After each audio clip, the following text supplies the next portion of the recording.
The Netherlands is a small country in the northwest corner of Europe that most people these days associate with urban planning YouTubers and amazing bicycling infrastructure. But at first glance, this country may still appear rather unassuming.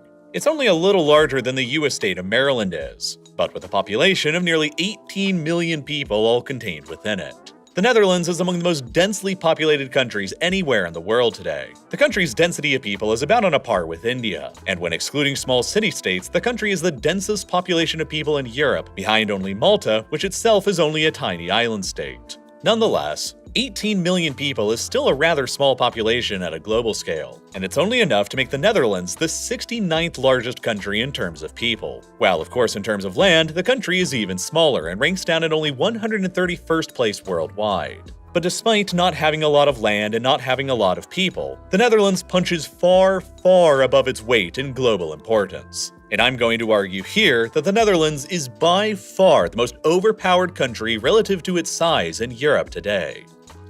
Take the country's exports, for example. Somehow, despite being among the world's smaller countries in terms of land and people, the Netherlands is among the absolute biggest countries in the world in terms of how much stuff they export out to the global market. In terms of value of goods and services, the Netherlands is currently the 5th largest exporter in the entire world, pumping out way more goods and services toward the global market than dozens of other countries many times its size are capable of, like India, the UK, or Italy. And when you dig deeper into what kinds of goods and services the Dutch are exporting, it still gets even more interesting. It probably shouldn't be a surprise to most people that the United States of America is the most dominant agricultural superpower in the world. The country has the second highest amount of total arable land in the world behind only India, while the United States even further completely controls the largest continuous stretch of farmland located anywhere in the world too. The Mississippi River Basin. With a population only a fraction of India's, the United States is capable of producing far more food than it actually needs for itself. And so, it's no surprise then that the United States is the largest exporter of agricultural products in the world. But if you had to guess which country is the second largest exporter of agricultural goods in the world, your mind might wander around other huge countries with extensive farmland like Russia, Ukraine, France, China, or even Brazil. Very few people would immediately know that despite only having 5% of the population as the United States, and despite the United States possessing a whopping 234 times more land, the little Netherlands is actually the second largest exporter of agricultural products in the world, and is somehow able to pump out more than 2/3 of all the agricultural goods to the world market than America does. Once again, beating out countries that are way bigger than it, like Brazil, Germany, and China in the process.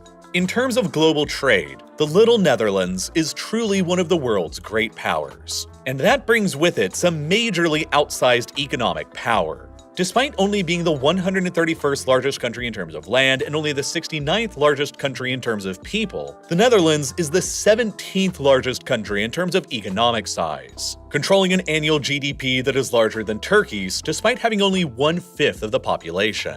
Perhaps even more impressively, the Dutch economy is presently more than half the size of Russia's, the biggest country in the world that sprawls across Eurasia and that has more than 8 times as many people as the Netherlands does. So how did the Netherlands manage to pull off this massively outsized influence on the world stage? What is it about this country that makes it the most overpowered in Europe? And why is its influence so frequently overlooked today when it really shouldn't be? To begin with, it's important to clarify how the geography of the Netherlands directly lends to the country's ability to project trade power, and always has. The country occupies this perfectly positioned spot that's almost dead in the center of Europe, roughly equidistant from Spain and Portugal in the west and from Russia in the east. This position has always made the Netherlands a natural stopover point for trade between Russia and Scandinavia in the east, and Spain and Portugal in the west. An advantage that is only massively amplified by the fact that many of Europe's mightiest rivers empty out directly at this location as well. The Rhine, Meuse, Scheldt, and Ems rivers all empty out in the North Sea through the Netherlands and are all highly navigable for most of their lengths, granting easy commercial access to the Dutch coast, deep into the hinterlands of Germany, Switzerland, and France that can be traversed by cheap and easy-to-use river barges. This has made the Netherlands ideally positioned for commerce and trade for centuries. But it's also a double-edged sword, because the rivers emptying out here essentially means that the entire country is basically a giant river delta that's almost surrounded by water, and the Dutch relationship with water virtually defines this entire country. The water simultaneously presents a major threat and a major opportunity to the Netherlands. On the one hand, the very name of the Netherlands, translating roughly into English as the lowlands, gives a hint towards how much of a danger the water can pose. Roughly 26% of the country's landmass today is beneath sea level, and about half of the country is beneath 1 meter in elevation. The country is notoriously flat and low-lying, and the highest point in the entire country is located in the extreme south, far away from the ocean, and only stands at 322 meters high, which is basically just a big hill. This is why, when it comes to average elevation, the Netherlands is the 7th lowest country in the entire world and by far the lowest country in Europe. And even that's not really very fair, because most of the countries that are lower than the Netherlands are tiny Pacific Island states, and none of them are anywhere near to being as geographically large. So you have all of this super low-lying land directly adjacent to the North Sea, and all of these huge rivers that empty out into the country that basically make the Netherlands the gutter of Europe, which all combine to make the Netherlands among the most catastrophically flood-prone countries in the world. Even today, more than 1 in 5 people in the Netherlands lives in an area that's beneath sea level, or about 3.7 million people. To many countries around the world, their biggest national security threat is their immediate neighbors. Ukraine and Finland prepare for attacks from Russia. Israel prepares for attacks coming from all around them. India prepares for attacks from Pakistan, and South Korea from North Korea, and so on. In a sense, the Netherlands is no different today, but rather than any of their borders on land, it is their border with the sea that is the biggest threat. And rather than any attacks from human beings, it is attacks from the ocean itself that poses the greatest national security threat to the Dutch people. For centuries, the people who have lived here have fought tirelessly to push the ocean back and keep the water out from their lands. The evidence of which is littered all across the country today in the form of windmills that pumped water out of sodden farmland, canals that took the water out to the sea, and dikes that prevented more water from gushing in. More than 700 years ago, back in the 14th century, the Netherlands looked a lot more like this, with significant amounts of the country we know today being buried beneath the sea. Even the location of modern-day Schiphol Airport, the busiest airport in the Netherlands and the 3rd busiest airport in Europe, was underwater back then. But over the many centuries since that time, generation after generation of people in the Netherlands have spent their lives steadily pushing the water back with the aforementioned windmills, canals, and dikes, to the point where by the start of the 20th century, the Dutch had reclaimed roughly 1,285,000 acres worth of land from the sea and by draining lakes. But the Dutch didn't always want to push the water out of their country all the time. Sometimes they wanted to let it in as well.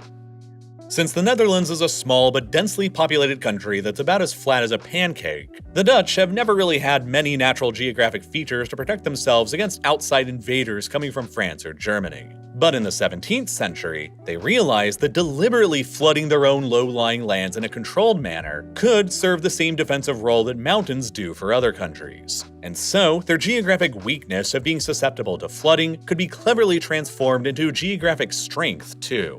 Over a period of 200 years from the 17th to 19th centuries, the Dutch tirelessly constructed the waterline, a series of water-based defenses that could be deliberately flooded in the event of an invasion to protect Amsterdam by nearly transforming the Holland region into an island. Later on, between 1880 and 1920, the Dutch constructed an even more extensive system of water-based defenses completely encircling Amsterdam that they called the Amsterdam Defense Line. The line formed a huge ring around the city of Amsterdam that could be deliberately flooded to a shallow depth of about 30 centimeters or 12 inches. Deep enough to be a geographic hindrance to infantry and cavalry, but shallow enough to prevent an enemy from using boats across it. Unfortunately for the Dutch, however, the creation of the Amsterdam Defense Line roughly coincided with the invention of the airplane and the tank. And so by the time that Germany invaded the Netherlands in 1940, the Amsterdam Defense Line was already obsolete.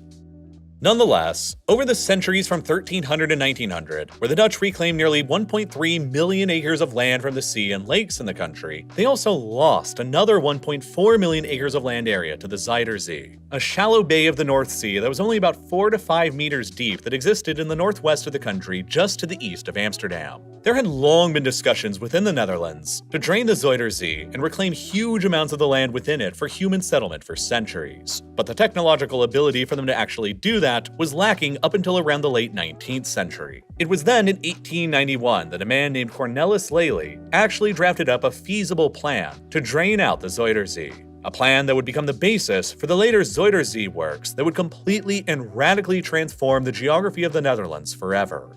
In 1916, a violent storm sent a surge of water from the North Sea into the Zuiderzee that overwhelmed several dikes around it and caused wide-scale flooding, which provided the impetus for the Dutch government to officially begin carrying out Cornelis Lely's grand vision for taming the Zuiderzee he had come up with 25 years previously. The first step of the plan called for the construction of a huge dam across the northern section of the Zuiderzee here, running between the Dutch provinces of North Holland and Friesland. The dam would be 32 kilometers or 20 miles long and would come to be called the Afsluitdijk, or the closure dike in English. As its name suggests, the Afsluitdijk was built to isolate the saltwater Zuiderzee from any access to the salty ocean in the North Sea, and it took the Dutch years of effort to construct it between 1927 and 1932. After it was completed, the dam was designed to include a series of sluice gates that enabled the Dutch to begin draining salt water out of the Zuiderzee, while fresh water would continue flowing into the sea from the River IJssel. Over time, this meant that the Zuiderzee was transformed from a salty outlet of the North Sea into a brand new freshwater lake that the Dutch renamed the IJsselmeer, or the IJssel Lake.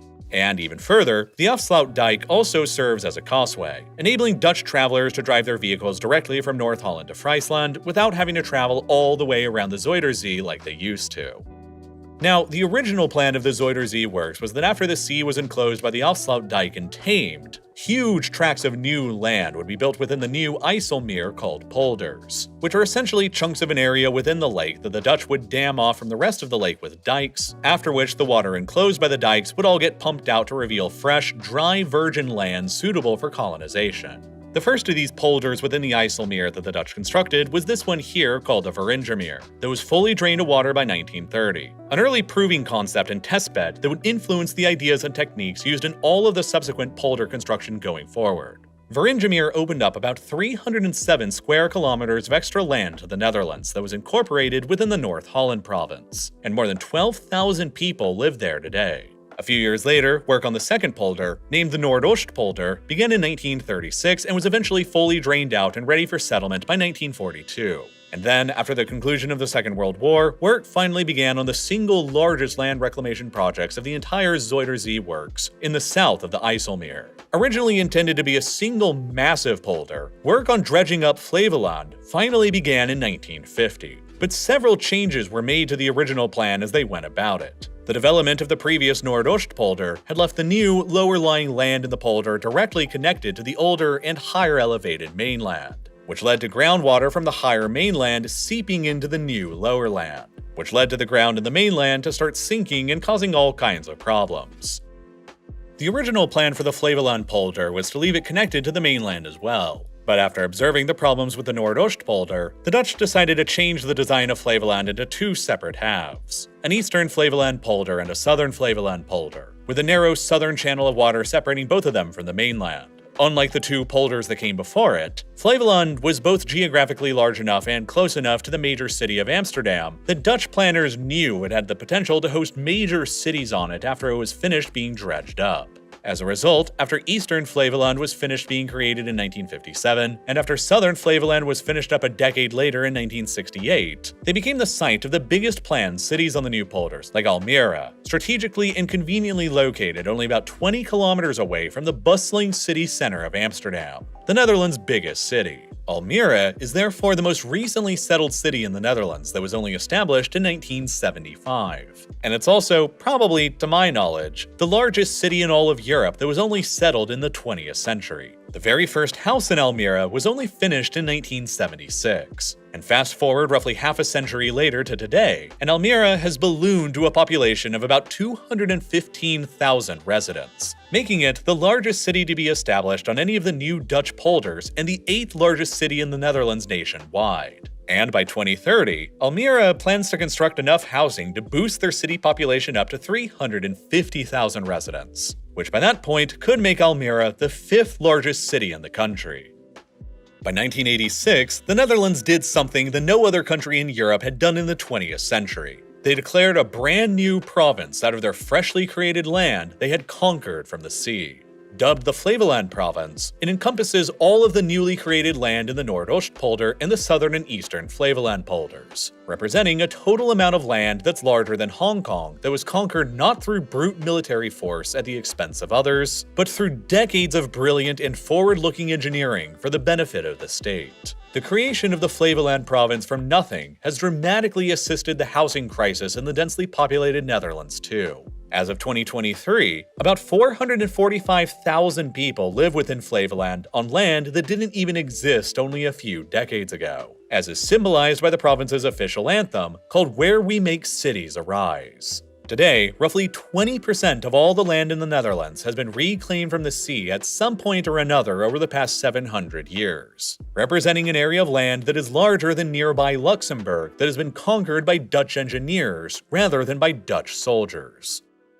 And the country still isn't finished yet with reclaiming even more land from the sea either. You see, the original plan for the Zuiderzee works called for another fifth polder to be constructed here in the southwest of the IJsselmeer that was going to be called the Markerwaard polder, with a narrow canal between it and the southern Flevoland polder leading directly to Amsterdam so that Amsterdam would maintain its maritime access to the rest of the lake. The Markerwaard polder, had it ever been built, was planned to add another 410 square kilometers of colonizable land to the country's territory, about equivalent to the Hawaiian island of Lanai in scale. Between 1963 and 1975, the Dutch slowly constructed what many believed was the prerequisite step for this fifth polder, a large 28-kilometer-long dike or dam across the IJsselmeer that split the lake into two that became known as the Hoetribdijk. After its completion, the Hoetribdijk divided the IJsselmeer into two separate distinct lakes, which led to the lake to the west of the Hoetribdijk becoming known as the Markermeer Lake, and the rest of the IJsselmeer staying named as the IJsselmeer.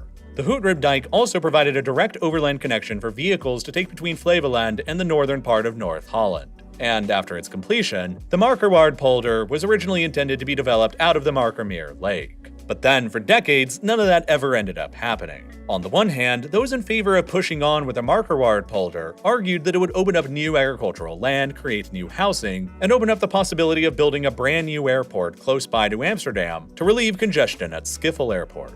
But on the other hand, those in favor of keeping the Markermeer as a lake argued that in the case of a drought, the lake's water would be useful for a drinking water supply, and that during heavy weather events, the lake would serve as a valuable buffer zone protecting Amsterdam and Almere from the wrath of the sea. Concerns over the Markerwaard's financial viability began to emerge in the 1980s as the debate continued on, and the project was eventually indefinitely suspended in 1986, and then completely cancelled altogether later on in 2003. But the discussions on dredging up land within the Markermeer never fully went away, and they got officially revived somewhat in 2012, when a new project was proposed to build out a series of smaller artificial islands behind the Hoetribdijk within the area that was originally proposed for the much larger Markerwaard polder. Unlike the originally proposed Markerwaard, these smaller islands aren't intended to be inhabited by humans, but are meant to serve as a wildlife refuge and tourism destination instead. The first of the islands was dredged up as virgin land in 2016, and several more islands have been built out since then as the newest land in the Netherlands and in Europe. But the conquest of these new lands from the sea is not the only thing that the Dutch have accomplished in their centuries-long war with the sea, because they've also fought tirelessly to keep the sea out from everything that they've spent generations building. Flooding has been a constant concern in this country since time immemorial, and in 1953, the country suffered an extremely devastating one. A powerful storm gathered in the North Sea and sent a huge surge of water smashing against the southward coast of the Netherlands, in between the Zeeland province and Rotterdam. The levees and dikes in the area were overwhelmed and breached in dozens of locations, sending the storm surge through and flooding nearly 1,400 square kilometers of land in the country. The resulting destruction was utterly catastrophic. More than 1,800 people in the Netherlands were killed by the water's fury, while 9% of the country's farmland was inundated with seawater and 10,000 buildings were destroyed. The disaster produced so much grief and shock in the nation that the entire country collectively vowed that such a thing should never be possible in the future again. And so began the impetus for another decades-long macro-engineering project in the country that became known as the Delta Works. While the Zuiderzee Works were primarily offensive in nature, conquering new land from the sea, the Delta Works were designed to be more defensive in nature and would ultimately prove to be effectively the Dutch version of China's Great Wall. In 1958, the Dutch government pledged to spend a whopping 20% of its total national GDP on the project that would be spread out over the next 25 years. For about the next 3 decades after that, the Dutch society built out a massive series of dams, dikes, levees, sluices, locks, and storm surge barriers all across the provinces of Zeeland and South Holland that were most severely affected by the 1953 flood, the aim of which was to effectively reduce the length of the Dutch coastline and reduce the number of dikes that had to be raised in order to better defend this part of the country from the wrath of the North Sea. There were many incredibly impressive feats of engineering that the Dutch pulled off during the Delta Works project, but a few of the most impressive include the Oosterscheldekering, translated into English as the Eastern Scheldt Storm Surge Barrier, that was constructed over the course of a decade between 1976 and 1986. This single giga project is the largest single storm surge barrier ever constructed by humanity, and it basically serves as a gigantic gate that protects the inner part of the Netherlands' Zeeland province from the North Sea. Its sluice gates normally remain open to allow water to freely travel between both sides. But in the event of a dangerous storm surge emerging in the North Sea, the sluice gates can be slammed shut, and the Oosterscheldekering transforms into a protective shield to keep the water out. One of the other greatest marvels of engineering that the Dutch created in the overall Delta Works project was right here at the artificial mouth of the Rhine River, only about a 30-minute drive west of downtown Rotterdam, the second largest city in the Netherlands and home to the country's biggest port. Rotterdam is a city that is particularly vulnerable to flooding naturally, because about 90% of the city's area lies beneath sea level, and it's located directly adjacent to the Rhine and very close by to the North Sea. Thus, between 1991 and 1997, the Dutch constructed a massive storm surge barrier right at the mouth of the river that they called the Maaslandkering. The structure consists of 2 gargantuan arms, each roughly the size of the Eiffel Tower in Paris, and each about twice as heavy, making the structure the largest moving object that humanity has ever created. When water levels in the North Sea are detected to be high enough to cause a storm surge through the river towards Rotterdam, the Maaslandkering gates can be given the order to close in a process that takes 2.5 hours to complete. After which, the enormous water pressure in the North Sea gets transferred from the wall of the gates to the 2 largest ball joints in the entire world, implanted on the river's banks, each one having a diameter of 10 meters and a weight of 680 tons. An advanced computer system can automatically close and open the gates based on the water levels on either side, and it, along with the rest of the other massive projects in the overall Delta Works program, were designed to protect the Netherlands from even a once-in-10,000-year intensity storm. It's a small wonder, then, that the Delta Works defensive program and the Zuiderzee Works offensive program together were named as one of the 7 wonders of the modern world by the American Society of Civil Engineers in 1994.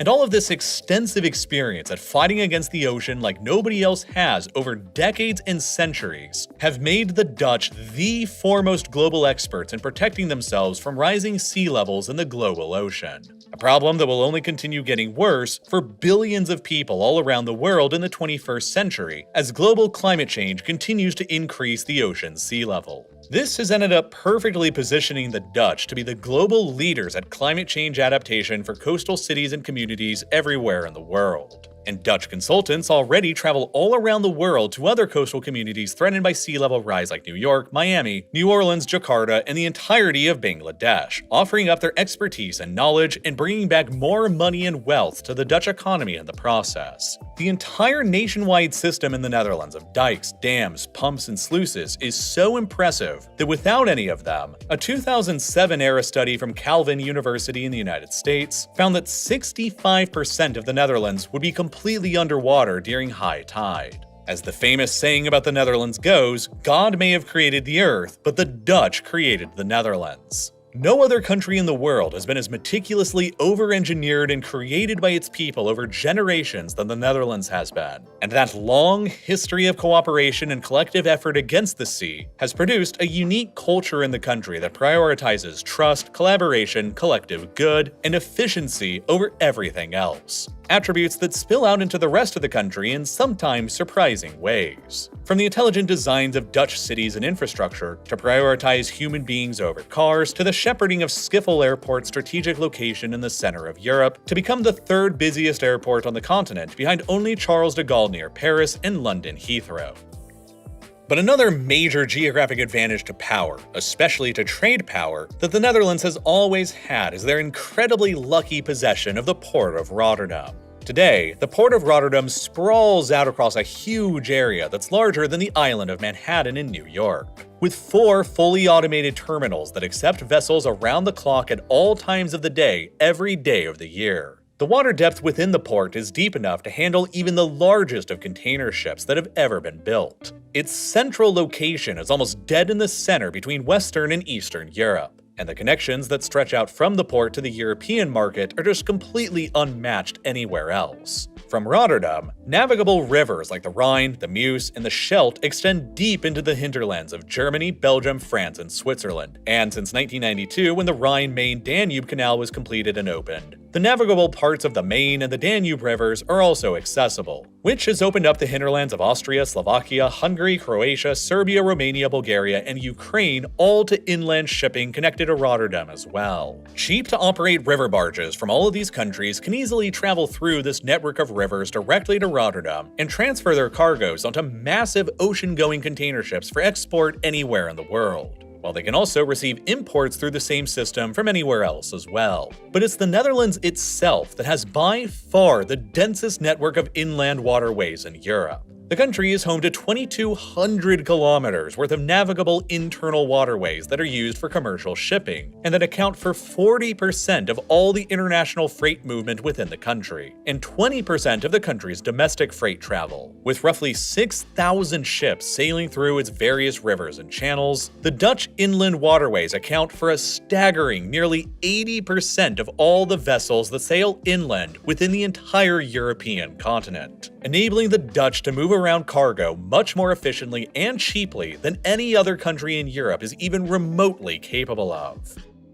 And it's not just water-based transportation that's so easy from Rotterdam either. The port acts as a hub of several different transportation systems that radiate out from it, including railways and highways. The Betuwe-route, for example, is a double-track freight railway line that runs directly from Rotterdam to Germany, where it links up with Germany's Oberhausen-Arnhem Railway, which extends all the way down to the northern reaches of the Ruhr Valley, Germany's industrial heartland. The Ruhr metropolitan area is the largest urban conglomeration in Germany and the second largest in the entire European Union, with a population of around 11.3 million people and an annual GDP on its own of $580 billion in 2021. Which would make the Ruhr Valley all on its own the world's 25th largest economy if it was independent. And all of the goods it produces can be easily transported by railway, river barge, or truck directly to Rotterdam for export out to the global market. Railroads emanating from Rotterdam can move goods as far away as Brest, Marseille, Berlin, and Augsburg in under 8 hours.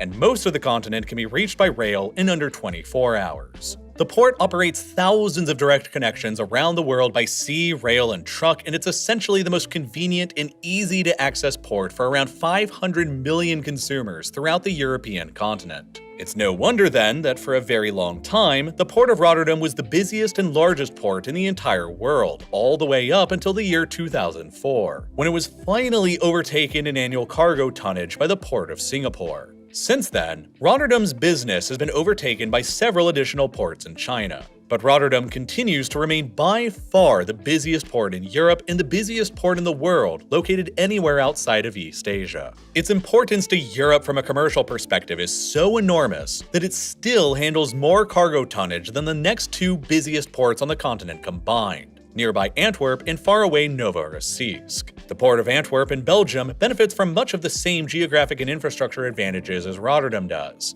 and taken together, they handle about as much cargo as the next 7 busiest ports in Europe do all combined, spanning across Russia, Germany, Spain, Romania, France, and Poland. The port also contains 5 major oil refineries owned by giants like Shell and Koch Industries that enable the Netherlands to be a major hub of the global oil industry as well. As of 2022, the Netherlands has become the 6th largest importer of crude oil in the world, that they bring in from just about everywhere. but they transform so much of that crude oil at their refineries in Rotterdam into finished end products like gasoline that they've become one of the top 3 global exporters of refined petroleum products, placing themselves just narrowly behind the likes of India and the United States in the process. What's really astonishing about this is that the Netherlands manages to export more refined petroleum products than even traditionally thought of oil superpowers do, like Russia, the United Arab Emirates, and Saudi Arabia, simply because the Dutch possess Rotterdam and control the vital refineries there that can actually transform crude oil into usable end products. And because they control the start of the pipeline network that radiates out from Rotterdam towards Belgium, France, and the industrial Ruhr region in Germany, they can quickly carry petrochemical products to exactly where they're needed. And the reason why this extensive pipeline network exists in the first place is because it also just so happened that in addition to sitting atop of the Rhine-Meuse-Scheldt river delta with all of its unique geographic advantages, the little Netherlands also sat directly atop of the largest natural gas field that would ever be discovered on the European continent as well, right here, the giant Groningen gas field. This is another part of the story of the Netherlands' ridiculous OP status that is critical to understand. The Groningen gas field was only discovered by the Dutch in 1959, but it radically transformed the Netherlands forever afterwards. The field is actually the 10th largest natural gas field ever discovered globally, and it was central to the transformation of the Netherlands into Europe's most substantial natural gas supplier. Pipelines were built out that radiated out from the field that connected the entire country and eventually a good deal of Europe to its gas supplies, while the revenues and taxes earned on the field's production were central to the development of not only the Dutch welfare state, but to everything else that the country did, from the land reclamation projects in the Zuiderzee works and the protective engineering of the Delta works. Over the whole period of Dutch natural gas production between 1959 and 2018, from Groningen and various other smaller fields dotted all across the country, a total of 417 billion euros equivalent of cash were earned, with at least 85% of that amount being captured by the Dutch state, which greatly funded the country's ability to actually develop itself with the Zuiderzee and Delta works. The Groningen gas field was eventually agreed to be phased out of production in 2014, and as of 2023, it has largely ceased all production, with its huge contribution to the Dutch economy over the decades sealed. Now, because of its central location and myriad connections all throughout Europe, the port of Rotterdam is also a major so-called re-exporter of goods as well, making it a huge hub of goods sold into the Eurozone area from outside countries like the UK, the US, and China. As an example, 1/5 of all the fresh fruit and vegetables that get imported into Europe from somewhere else come through via the Netherlands alone. And the port of Rotterdam alone accounts for more than 8% of the entire Netherlands' GDP. Now, it shouldn't come as a surprise to you then that the enormous advantages of controlling Rotterdam and most of the Rhine-Meuse river delta have enabled the Dutch to be a major trading power for centuries now. Across the 17th century, the Dutch enjoyed their golden age when they basically invented capitalism, established a near-complete monopoly on segments of the global spice trade, and carved out one of the most influential and globally spanning trade empires that the world has ever seen. They brought enormous wealth flowing back to Rotterdam, Amsterdam, and the rest of the country. With the creation of that trade empire came a territorial empire for the Netherlands as well, that once spanned all across the globe from Indonesia to India to South Africa and the Americas. And while this territorial overseas empire gradually crumbled and fell apart, especially in the 20th century during the era of decolonization, the global Dutch trading empire never actually really went away alongside it. Far to the contrary, the Dutch largely kept their global trade empire generally intact, buttressed by their continued control of Rotterdam and their endless drive to expand the port's connections to the rest of the continent and to protect the port from the fury of the sea. The Netherlands is therefore still the 5th largest exporter of goods and services by value in the world, with even more exports pumped out to the global market than even countries like India, the UK, or Italy are capable of, and with a volume of exports that are close to approaching Japan's, a maritime nation with more than 7 times the Dutch population. Interestingly, of all the top 10 countries in the world by exports, all of them are generally regarded to be modern great powers of the 21st century, except for the Netherlands and Singapore, which each just punch way above their weights in this category. And it's not just the exports of refined petroleum products that the country excels at either. As I mentioned at the start of this video, the Netherlands have somehow recently emerged as the second largest exporter of agricultural products in the world as well, managing to export more than 2/3 of the agricultural products by value as the United States does, with only 5% of the same population and 234 times less land. Despite being located only around 1,600 kilometers from the Arctic Circle, the Netherlands has managed to earn the title of the world's second largest exporter of tomatoes, behind only Mexico. While the country is the absolute largest exporter of other major agricultural products like potatoes and onions. Ornamental plants like tulips have long been associated with the Netherlands, but they were only introduced to the country by the Ottomans in the 16th century, and since that time, the Dutch have come to absolutely dominate the tulips production. A whopping 90% of the global production of tulips takes place in the Netherlands these days, and 80% of the world's tulip exports all come from here alone, giving the Dutch a practical monopoly on the tulips production, even in the 21st century. The start of the Netherlands' incredible rise to dominance in global agricultural and food production is often said to have begun in the desperation of the Second World War, when, over the winter of 1944-45, the Netherlands became the most recent Western country to suffer from a debilitating famine, in which as many as 22,000 Dutch people lost their lives. In the aftermath of the war and the ravages of the famine, the Dutch realized that with very limited available land in their waterlogged and densely populated rainy country, they would have to become the masters of efficiency in the agricultural business, in order to ensure a reliable food supply, just as they had to become the masters of efficiency at protecting their country from the water. Huge investments were made by the Dutch government into farming subsidies and rural infrastructure development to stimulate the country's agricultural sector. And then, nearly 2 decades ago, the country gave itself a challenge to produce twice as much food using only half as many resources. And since that time, the country has dramatically expanded the scope and scale of its technological innovations in farming to far, far exceed that original goal. Today, the Netherlands has some 24,000 acres of crops growing within artificial greenhouses, an area more than twice as large as the island of Manhattan in New York. And these greenhouses are just absurdly efficient.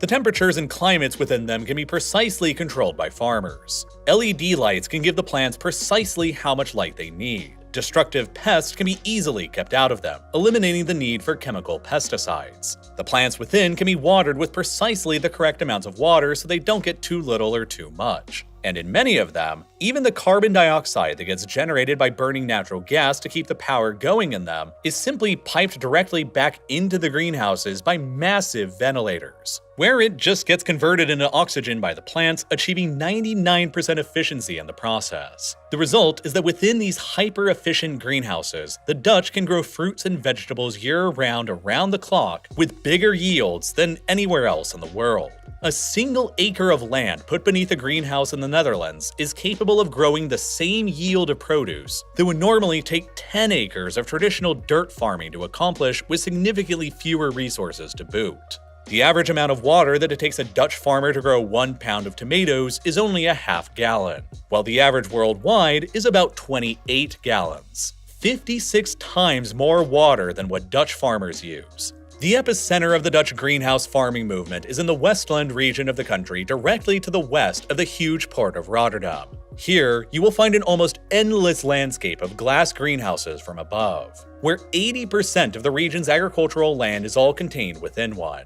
This hyper-efficient farming region alone contributes roughly half of all the horticultural production in the entire country, and its location directly next door to the port of Rotterdam enables its products to immediately travel all around the world to markets everywhere. The Netherlands is also home to an enormous amount of research and development in the agricultural industry as well. The country hosts the incredibly prestigious Wageningen University and Research Center in the middle of the country, that is widely regarded to be the global leader in agricultural science and research, and it basically forms the nucleus of the entire country's agricultural sector. Various agricultural science companies in the Netherlands spend hundreds of millions of dollars annually on research and development, which results in hundreds of new varieties of vegetables and seeds that are coming out of the country on an annual basis. Seeds themselves are another huge business in the country, with the Netherlands now dominating more than a third of the global trade in vegetable seeds, because the Dutch are damn good at producing extremely valuable seeds since they spend so much money on seed research and development. One Dutch agricultural company called RealLifeLore managed to develop a tomato seed that costs less than 50 cents, but which is capable of producing an astounding 150 pounds worth of tomatoes. So valuable are the high yield and weather and pest resistant seeds that Dutch companies like RealLifeLore produce that they are literally more valuable than gold. Since 1 kilogram of gold currently as of this video's production costs around $78,000, while 1 kilogram of Dutch engineered tomato seeds can easily go for over $100,000. And this is all how today, the little Netherlands has managed to find itself in the position of growing 6% of all the food produced in Europe on only 1% of the continent's actual farmland, and how the Dutch have managed to become the second largest agricultural exporter in the world behind only the United States.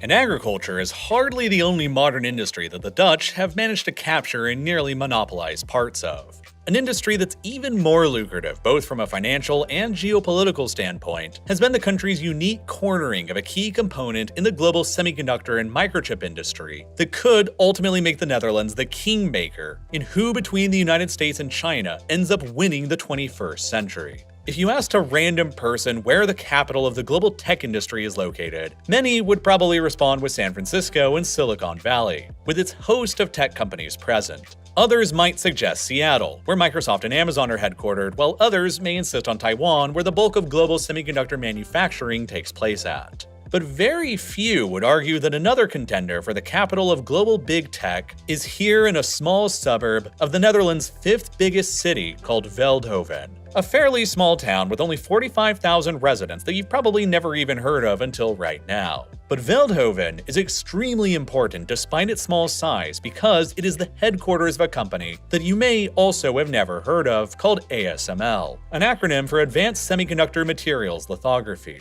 As it stands currently, ASML is the third most valuable company by market cap anywhere in Europe, and it is by far Europe's most valuable tech company, with a total market cap in early July of 2024 that exceeded $420 billion, equivalent to more than 1/3 of the entire Netherlands' GDP. The company's tremendous success is also only a fairly recent phenomenon, with their market cap having roughly quintupled over just the past 5 years since 2019. The reason why ASML has exploded onto the world scene these past few years is because they're literally the only company in the world that builds the tools that are required to produce the most advanced semiconductors and computer chips that go into pretty much everything from smartphones to guided missiles to artificial intelligence. A 21st century Dutch trade monopoly that's probably even more influential and powerful than the Dutch monopoly over the spice trade during their golden age was in the 17th century. You see, ASML was founded 40 years ago back in 1984 as an unlikely-to-succeed joint venture between the Dutch electronics giant Philips and another company called ASM International, which built semiconductor equipment. The new company, ASML, planned to produce machines that specialized in a process known as photolithography, which itself has history that goes back decades before ASML's founding. Photolithography is a complicated process whereby a blueprint of small circuits are crafted by beams of light that are guided through a series of lenses and mirrors towards a photosensitive silicon wafer. The light will essentially create the design of the computer chip layer by layer, which eventually forms circuits that goes on to create the computational foundations of our entire modern world. Now, the precise kind of light used by photolithography machines is incredibly crucial to understand. And early on, back in the 1960s, when this technology was first coming around, they primarily relied on using only visible light beams, which have a relatively large wavelength and are only capable of building out pretty large features on the silicon wafer, which is undesirable because the smaller you can get the transistors, the more of them you can pack onto the silicon wafer, and the more powerful the chip ultimately becomes.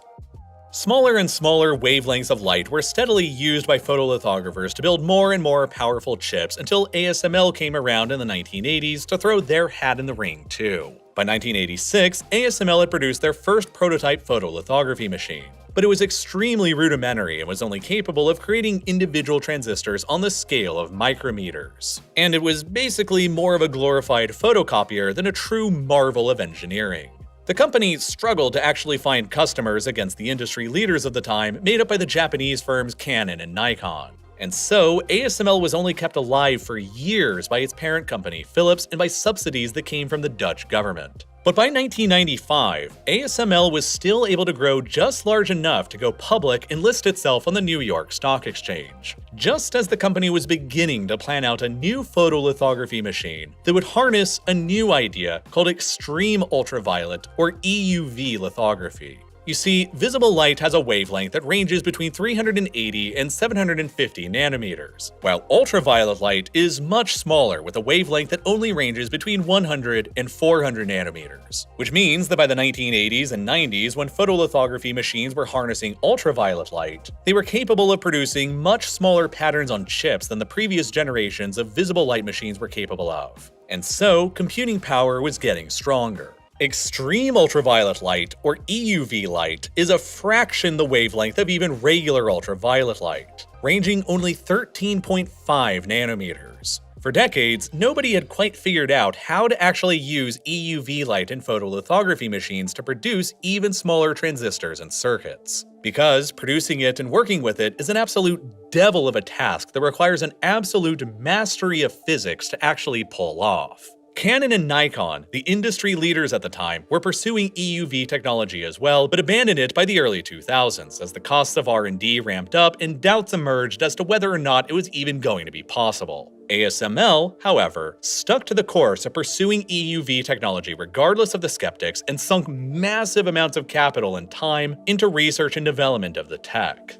Over 17 years from 2000 up until 2017, ASML blew through $6.5 billion on EUV research and development, and had only managed to ship out a handful of products over that entire time. But then, finally, after all that time and all that cash, in 2017, the long bet of ASML and the Netherlands on EUV technology would finally pay off when the company actually managed to roll out an EUV photolithography machine that not only worked extremely well, but also actually made economic sense to purchasers of the machine. The 2017 EUV machines that ASML produced were not cheap, costing around $100 million each to buy. But they could print chip designs so small and do them quickly enough that all of the gigantic semiconductor manufacturing companies immediately ordered some. From TSMC on Taiwan, to Intel in the United States, to Samsung in South Korea. ASML sold 10 of these $100 million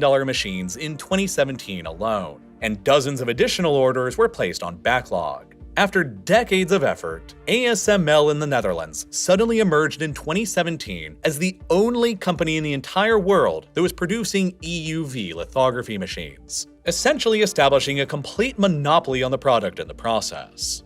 And since then, ASML's EUV photolithography machines have only gotten more and more intricate and advanced, and they're difficult to even fathom. Their machines are now capable of creating features on a silicon wafer that are down to 1/50,000th the width of a human hair. Each one of their machines contains more than 100,000 parts, and they weigh about 180 tons, while they're about the size of a double-decker bus. Inside of them, the machines will drop 50,000 tiny droplets of molten tin that are each no thicker than a fifth of a human hair, traveling at more than 250 kilometers per hour through a chamber every single second, which all gets zapped by a pair of outrageously precise lasers that creates a plasma that releases the EUV light that is then guided by mirrors and lenses towards the blank silicon canvas that eventually becomes a chip.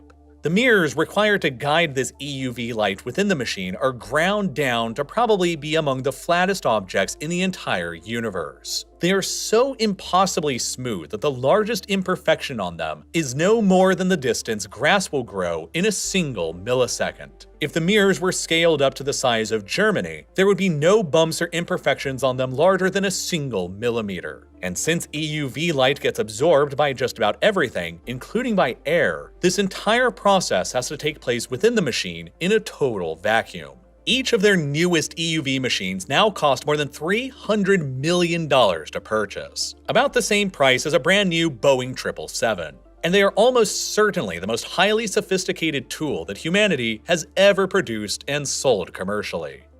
Even transporting one of these machines from ASML's factories in Europe to customers around the world is an insanely difficult and expensive process. The machines have to be assembled and tested in the Netherlands first to make sure they actually work. And if they're successful, the machine will be completely disassembled and transported to its customer using 20 trucks and then 3 fully loaded Boeing 747 jumbo jets. ASML has more than 5,000 supplier partnerships that it uses to build these fantastic machines, and each one requires the labor of about 100,000 people to actually create. They are very, very difficult to actually replicate, and so far, nobody else has managed to create an economical EUV lithography machine.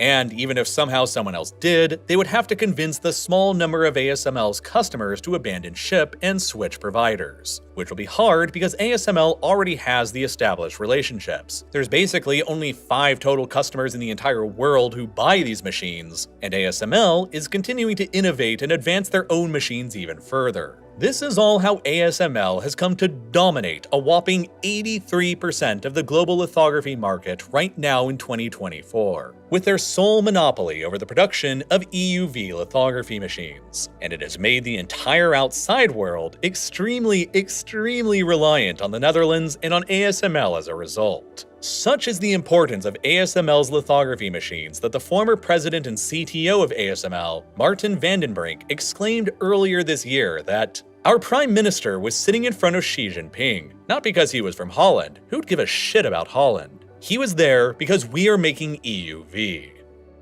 Naturally, because ASML's EUV lithography machines are required to create the most advanced computer chips that are necessary for building the most advanced military equipment, the 2 global superpowers, the United States and China, are increasingly growing more and more dependent on the Dutch and their monopoly on EUV machines as a result. Whoever between them can maintain access to ASML's machines will inevitably wield the most technologically advanced military in the 21st century. So, to prevent China from ever gaining access to the machines for their own chip industry and military, the United States has consistently applied pressure on the Dutch government to restrict ASML from selling their most advanced EUV machines to China. And in 2023, the Biden administration even pressured the Netherlands even further to restrict some of ASML's older, less advanced lithography machines to China as well, despite China having been ASML's biggest market in 2023, accounting for about 1/3 of its total revenue for the whole year.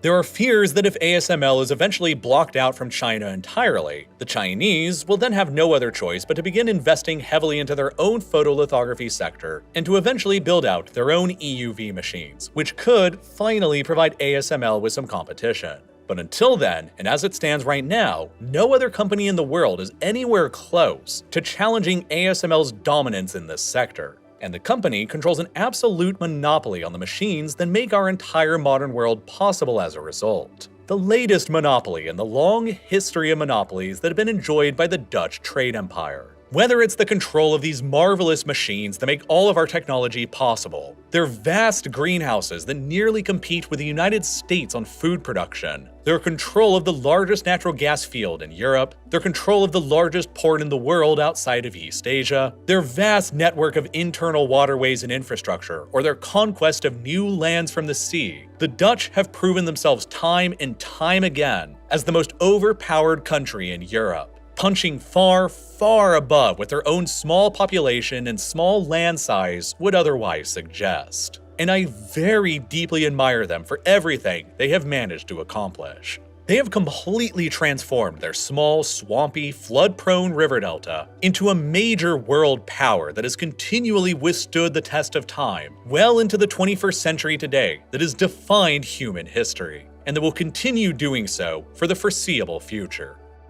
To me, though, I think the most impressive fact about the Dutch is just how much food they're capable of producing in their small country. They're global leaders in cheese, tomatoes, and potatoes, and they somehow manage to export more meat than any other country in Europe does. And if all of that stuff about the Netherlands' food production suddenly made you very hungry, you're not alone. And if you're anything like me, you might also be wondering why it still takes so much money and time to just eat more healthily. The global food supply runs more efficiently than it ever has before, but there still seems to be this trade-off where you have to choose only 2 of the following 3 options with your meals: healthiness, affordability, and quickness. You can have a quick and healthy meal, but it'll be expensive. You can have an affordable and quick meal, but it'll be unhealthy. Or you could have a healthy and affordable meal, but it'll be time-consuming and inconvenient. For a long period in my life, I was really trying hard to figure out the answer to this dilemma by discovering a reliable source of meals that could encompass all three attributes: healthiness, affordability, and quickness. And I eventually discovered and became a customer of what ultimately became this video's sponsor, HelloFresh.